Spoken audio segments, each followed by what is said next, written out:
a supplement. I do have notes and PowerPoints already posted, but if you'd like to hear some comments, that's what this recording is for. So Chapter 7, the media.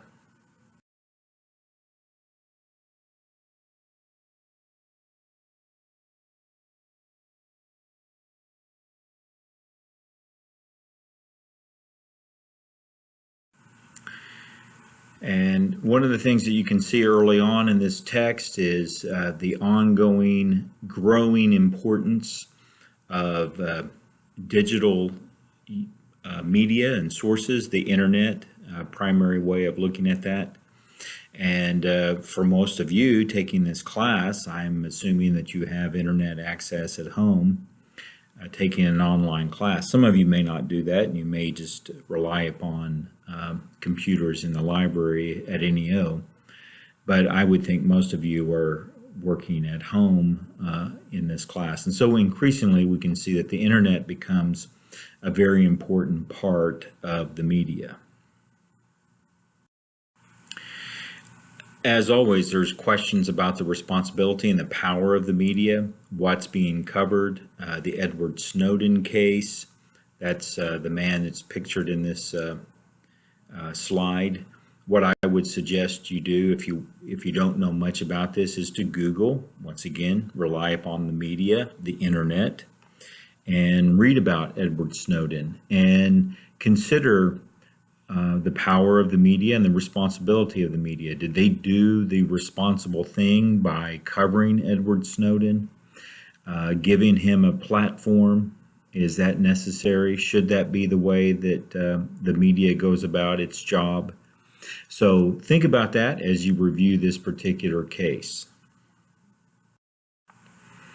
And as always, we're left with this question too, a very important question. What is in fact newsworthy? What should occupy our time that we review on a daily basis the information? Just think about all the different stories and information that we're bombarded with on a daily basis, on a minute by minute basis. And what should we consume as news? What is most important? So really not a test question there, but something that you want to evaluate. What is newsworthy? A good portion of our news is under the category of infotainment. News, by and large, in the United States does need to generate revenue, needs to make a profit, needs to sell advertisement. And so we have a mixture there of information, news, and entertainment, infotainment. We certainly also have a mass media. We have major companies owning major stakes of the media. And so we don't really see too many mom and pop type of news operations anymore, if perhaps ever, but local newspapers, for example, or local radio stations, and perhaps even local television stations. Not much of that today is owned at that local level. And so you have the big media here, and you're looking at 7 major corporations. You may want to spend some time just kind of pausing and looking at these major corporations here and what type of control they have over the media, and think about what parts of the media that you utilize, you turn to, and see which companies then own that part of the media. The media is constantly changing. Technology is leading to changes in how the news is gathered and how people have jobs in the news. The 2 major newspapers of Chicago, a city that still has competitive newspapers, and one of them is Chicago Sun-Times, the other one Chicago Tribune. Both of these newspapers fired their photographers because they now concluded, those counting the beans, made the determination that you could send one person out to do the job instead of having 2, a reporter and photographer. Now just have the reporter take pictures, or have regular citizens just submit the pictures that they had at a particular event. And so there was no need for photographers. I think we may question that maybe there are times in which the professionalism of a photographer would be needed, but that's not the way these two newspapers look at it. And increasingly more newspapers across America would be in that same situation. But we do have cases in which people are involved in reporting the news and making themselves the news story in a way on how they cover an event. So this is mentioned there in your text on page 262, that you have citizens at a particular event, they cover it through their own recording, their own technological devices, and make that then a story for a greater public. And so the way this police officer responded to protesters at a California university became a national story, looking at the pepper spray police officer. And he became part of a meme. And so we probably know about this. And so this is a regular guy who did a job maybe not in the correct way. It's up to opinion there. But his image now became part of a meme, and it was beyond his control. So some rather funny memes, I would think. You look at the pepper spray cop and My Little Pony, for example, or the pepper spray cop in Sound of Music. But if you're out in the public and you do something and someone captures that image, is it beyond your control at that point? That's the question there about where we are with technology and the media today. Well, it wasn't always that way, of course. It was back-breaking work just to create the news. And that was, in a way, our history of our news when we had a press, a physical press. And so let's spend some time here looking at the history of the media. The partisan press, when political parties would openly own newspapers, because there really wasn't a way to make money off of newspapers. You made money, or you really just used a newspaper as a voice for a political party. And that was the case really from the 1780s until about the 1830s. And then when you started to see changes, steam-powered operations, as your text mentions, and you now didn't have to have a physical press where you had individuals pressing down the newspaper, you can now turn to machines. You could start to have a mass press, and it was referred to as the penny press. So really from, say, the 1830s, 1840s until about the early 1900s, 19-teens, you had the golden age of newspapers. Very competitive time for newspapers, using, by and large, orphan boys, newsies to sell the newspapers. And you had competitive newspapers in all kinds of cities across America. This led to a change in the media in a way called yellow journalism, or a different type of journalism to sell more newspapers. Stories would be exaggerated to get more people to buy the paper. So it's referred to as yellow journalism. A lot of times it's attributed to this cartoon called The Yellow Kid. First time you had color cartoons in America. But it's also sometimes suggested it's called yellow journalism because cheaper newspapers use cheaper print, and it would yellow faster than other print.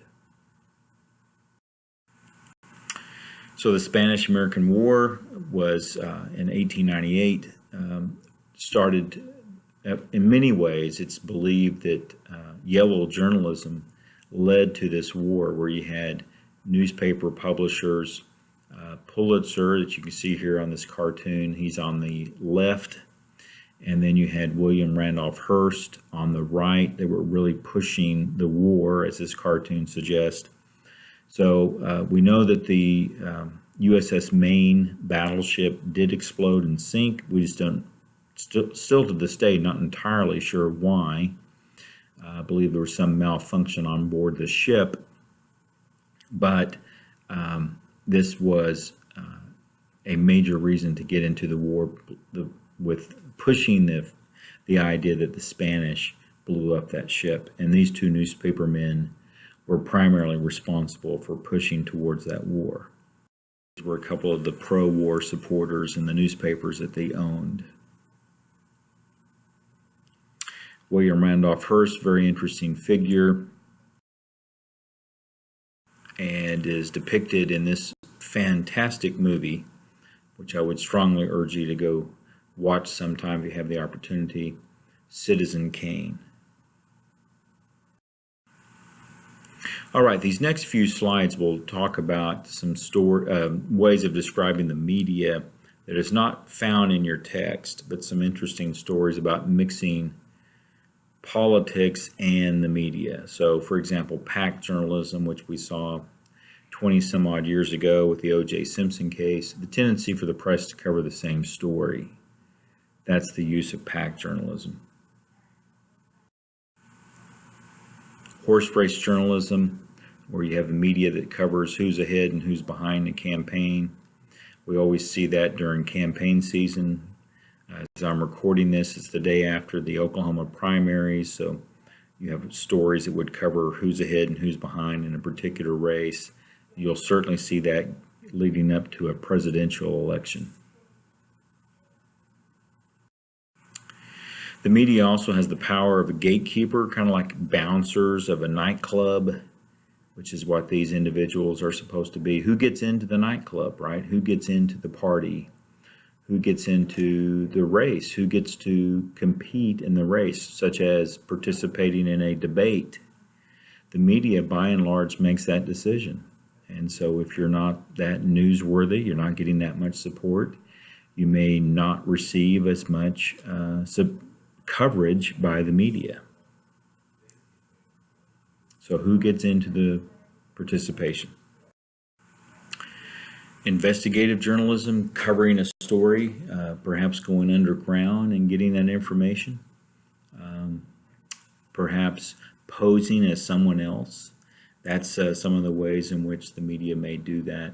So, for example, wanting to see how things are in a slaughterhouse, and you would have a reporter hire on as a worker in the slaughterhouse and then write about it. So they're not being entirely truthful, but then again, how might you get this story if you're completely upfront about it? The slaughterhouse may not hire you, but can you write about what happens at your job when you're not necessarily ever saying that you're a journalist, but you're getting that story? And so that's the process there of muckraking.